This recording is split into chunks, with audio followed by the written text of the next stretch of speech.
Did you know that 36% of adults over 65 are single and actively looking for companionship?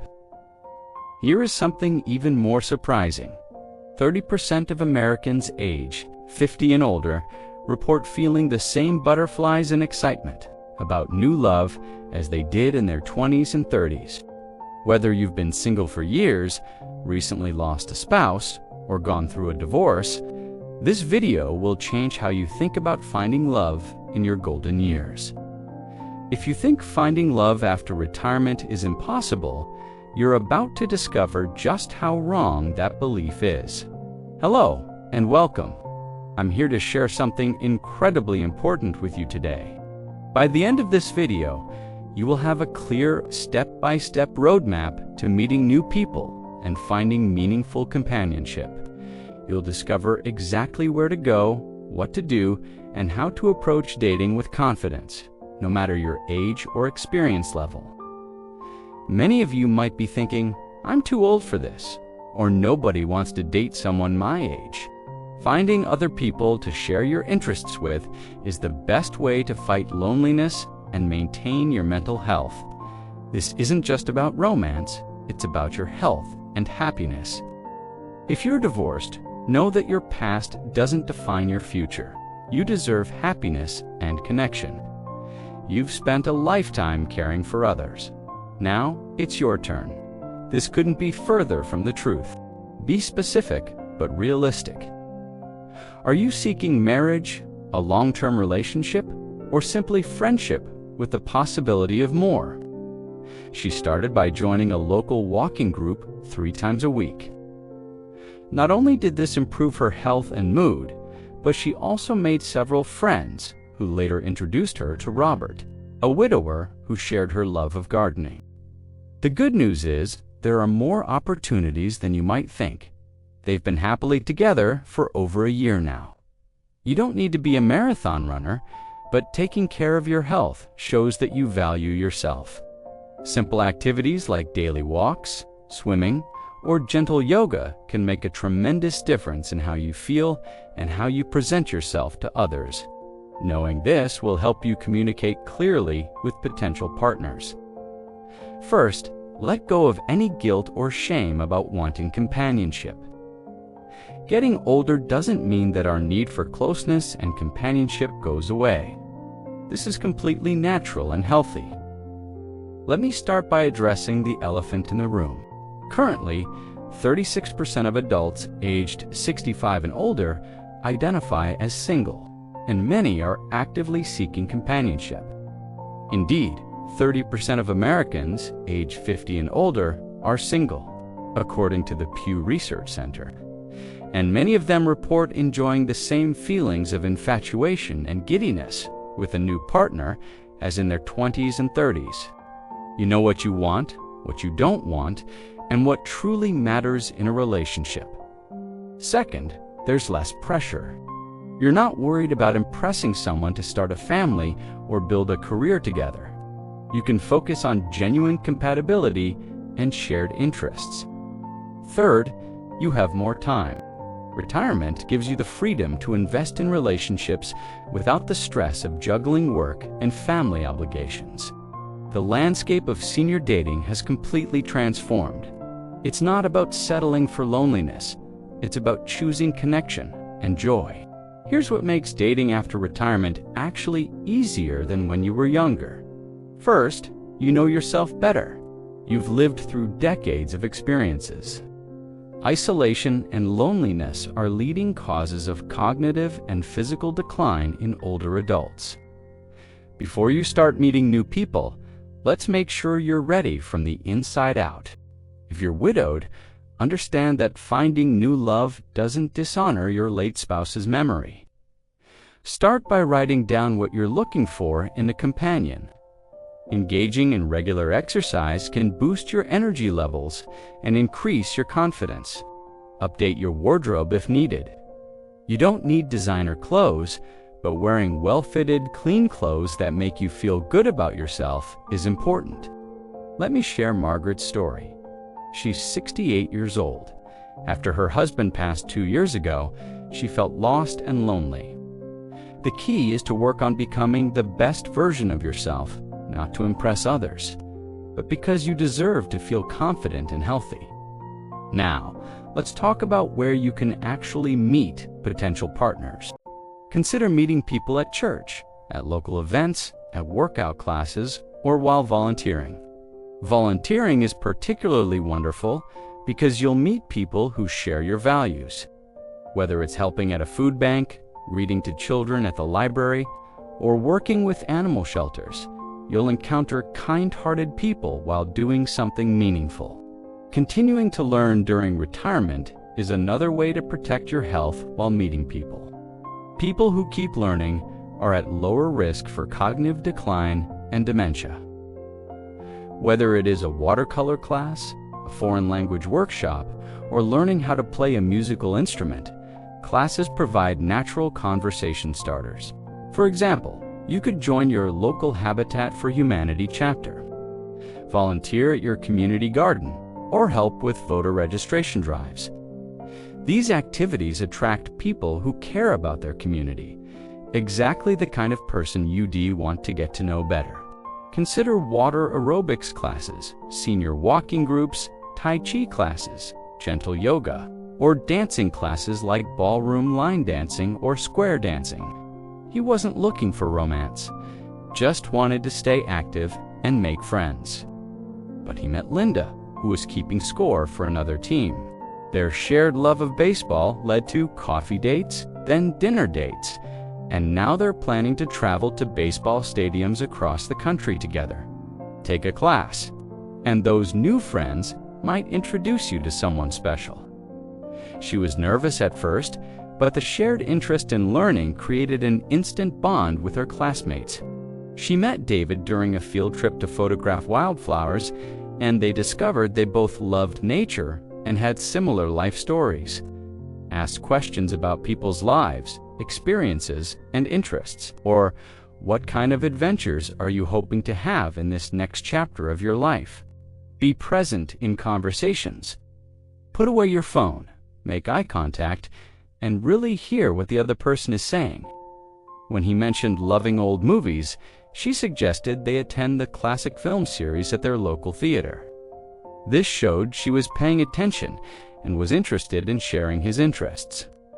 Or, asking your date plenty of questions shows your interest and lets you gauge the likelihood of a second date. If you stumble over words or feel awkward, that's completely normal. Often, being vulnerable and human makes you more likable, not less. They make you the unique individual you are today. Your life experiences are fascinating. Don't be afraid to share them. Focus on the positive aspects of your life and your future plans. This doesn't mean being fake, just emphasizing what is good rather than dwelling on what is wrong. Daytime coffee dates feel safer than evening dinner dates, and there's no pressure about who pays or how much to spend. Talk about your career, your children and grandchildren, your travels or challenges you've overcome. Let me tell you about Sarah. She's 72 and signed up for a photography class at her local community college. Retirement communities often have events and activities that foster an inclusive community. That way, you can get to know people over bingo or a water aerobics class. Dress for the occasion, but make sure you feel comfortable and confident in what you're wearing. Many communities have senior centers that offer everything from dance classes to book clubs, game nights to cooking classes. If you're spiritually inclined, your church, synagogue, mosque, or meditation center can be wonderful places to meet like-minded people. Many offer social activities beyond regular services. Look for a gardening club, play cards, find a bridge, or poker group. When you're doing something you enjoy, you're more relaxed and authentic, making it easier to connect with others. Think about your hobbies and interests. Love to read? Join a book club. Enjoy gardening. Senior-friendly fitness activities are gold mines for meeting people. Here's Tom's story. He's 69 and joined a senior softball league after retirement. Many communities have senior travel groups. Even if you don't meet someone romantic on a trip, you'll expand your social circle. Once you start meeting people, you want to make connections that could lead to something more. Here's how to make a great first impression. The best way to be interesting is to be interested. Try questions like, what's been the most rewarding part of your retirement so far? Be authentic and embrace your age and experiences. Nobody wants to spend time with someone who constantly complains. Wear clothes appropriate for the date. Don't wear a cocktail dress to bowl, and don't wear a bowling shirt to a nice restaurant. Many people, especially as they get older, become so focused on sharing their own stories that they forget to listen. When Helen, who's 74, met James at their community center's book club, she made a point of remembering details from their conversations. Remember, everyone is a little nervous when meeting new people. Congratulations, you've met someone you'd like to get to know better. Now what? According to a survey conducted by online publication Dating Advice, 43% of seniors chose getting coffee over dinner, drinks, or anything else as their first date activity. Coffee dates are perfect for first meetings because they're low pressure and inexpensive. You can easily extend the date if it's going well, or politely end it if it's not. Other great first date ideas include visiting a museum or art gallery, taking a walk in a beautiful park or botanical garden, attending a matinee performance or lecture, going to a farmer's market, or visiting a bookstore or library event. Ask about their family and grandchildren, their career, and what they enjoyed most about it, their hobbies and interests, their travel experiences or dream destinations, and books they've enjoyed or movies they've loved. Focus on getting to know each other. Trust your instincts. If something feels off, don't hesitate to end the date politely and leave. Topics to avoid on first dates include detailed health problems, financial troubles, bitter stories about ex-spouses, family drama or problems, and politics unless you're both clearly aligned. Always meet in public places for first dates. Tell a friend or family member where you're going and when you expect to be back. Think of dating as making new friends who might become something more. This takes the pressure off and allows you to enjoy the process. Richard, who's 71, was nervous about his first date in 15 years after his wife passed.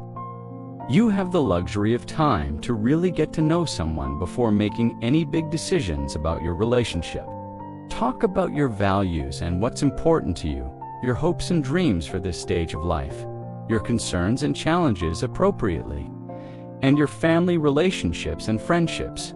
Attend cultural events, try new restaurants or cuisines, visit each other's favorite places. He suggested meeting Barbara at their local coffee shop at 2 p.m. This is a big step that shows you're serious about the relationship. They spent 2 hours talking about their grandchildren, their favorite books, and their shared love of crossword puzzles. This new shared experience brought them closer and gave them something to look forward to each week. They also started alternating Sunday dinners, one week at her house with her children, the next at his apartment with his siblings. Having a strong social network makes you a better partner and gives you other sources of joy and support. This helped them integrate their separate lives while maintaining their independence. The conversation flowed so naturally that they made plans to visit the library SU's book sale together the following week. Will you move in together, get married, or maintain separate homes? Communication is key. Be honest about your needs and limitations and be understanding of theirs. You'll also want to talk about financial arrangements. Keeping finances separate is often wise. You do need to merge your entire lives. You can choose to share what you want while keeping your own interests, friendships, and space. Discuss healthcare decisions and preferences. Talk about family relationships and boundaries. Share your future goals and plans. Remember, not every person you meet will be the one, and that's perfectly fine. The best thing to do is to get involved. Go to the socials and be open to meeting other people. If the first date goes well, don't wait too long to suggest a second one. At your age, playing games is unnecessary. If you enjoyed someone's company, let them know. For second dates, you can be a bit more adventurous, perhaps a longer walk, a local event, or even a casual lunch. Once you've had a few good dates with someone, how do you build a deeper connection? It's much easier than dating as a young person because we had activities that brought us together. We didn't have to create something. There's no rush. As you spend more time together, gradually share more personal aspects of your life. Try new activities as a couple. Take a class together. Plan small trips or day excursions. When you're ready, introduce your new partner to your friends and family. As the relationship grows more serious, you'll need to discuss living arrangements. After 6 months of dating, Martha and William decided to take a pottery class together. One of the benefits of finding love later in life is that you can maintain your individual identity. Every relationship has challenges. At your age, these might include health issues, adult children who may not approve financial concerns, or different energy levels or interests. Build a strong support network and surround yourself with friends and family who support your happiness. Finding love and companionship after retirement isn't just possible, it's happening all around you. Millions of seniors are discovering that some of life's most beautiful chapters are yet to be written. Step 2. Put yourself in places where you can meet like-minded people. Volunteer, take classes, join groups, and stay active. Step 3. Make great first impressions by being genuinely interested in others, sharing your own stories, and staying positive. Step 4. Navigate first dates with confidence. Choose comfortable settings. Focus on getting to know each other and prioritize safety. Step 5. Build meaningful connections by taking your time, being authentic, creating new experiences together, and maintaining your independence. Remember the key steps we've covered today. Step 1. Prepare yourself mentally and physically. You deserve happiness and love. You bring wisdom, experience, and a clear sense of what matters most. You have the time and freedom to invest in relationships that truly enrich your life. Or which will you start after watching this video? Leave a comment below and let me know. Your story might inspire someone else to take that first brave step toward finding love again. And if you're single and looking, share your age and city in the comments. You never know who might be reading. Your age isn't a barrier to love, it's an advantage. Your next chapter of happiness might be just around the corner. Love doesn't have an expiration date. Whether you find a life partner, a close companion, or simply expand your circle of meaningful friendships. Taking these steps will enhance your life in countless ways. Now I want to hear from you. Which of these habits do you already practice? Remember, it's never too late to write a new love story.